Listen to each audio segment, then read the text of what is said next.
Манијак на велосипед се е страв од аеродром до Карпош. Мистериозниот човек на велосипед со шарен шал преку лицето и продорни очи кои не се забораваат.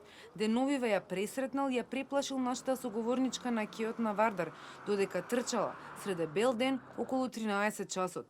Со сокриен идентитет пред камерата на телевизија Нова раскажа како се спасила. И одеднаш еден маж кој што беше со спортски точак, значи со сива боја, сива кацига и марама околу устата, исто така мислам дека беше сива со бели шари и крупни очи, ако не се лажам, или зелени или плави. Тргна со точакот на кај мене, упорно одеше на кај мене и ме гледаше. И јас одеднаш се тргнав и успеав да го избегнам. Меѓутоа подоцна продолжив да трчам на кеот и почна да вози позади мене.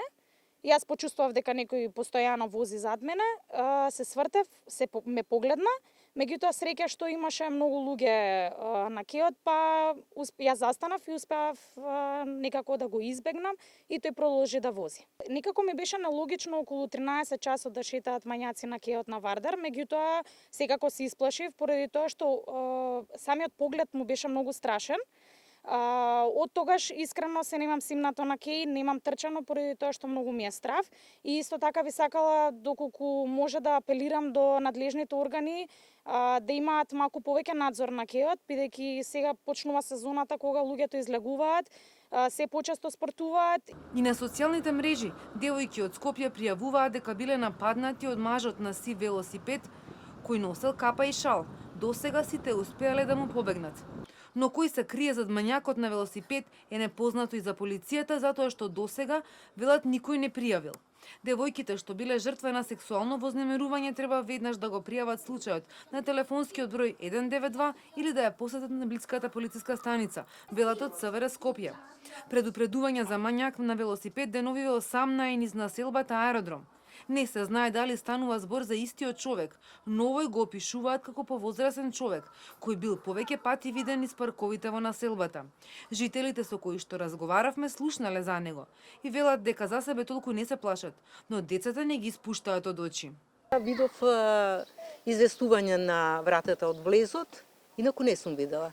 Меѓутоа сме постојано со внучињата заради безбедност. Стравувате ли вие за вашата безбедност, за вашата... Секако. Ние мора да внимаваме на децата. Истакнато на влезот, ама не сме приметиле, ние сме тука секој ден. Нема ништо. Дали може би се плашите сами? Да, за децата да. За децата да, затоа што ете малиот на пример си вози точак секој ден после школа, ама сега сам не излага затоа што прочита и они не сака. Немаме поима за тоа. Не знаете? Не. Дали ви е страв, може би, да се движите сами? Не. Не ми е страв воопшто. Токму пред една година овој период започнаа да се појавуваат информациите дека се појавил манијак во аеродром.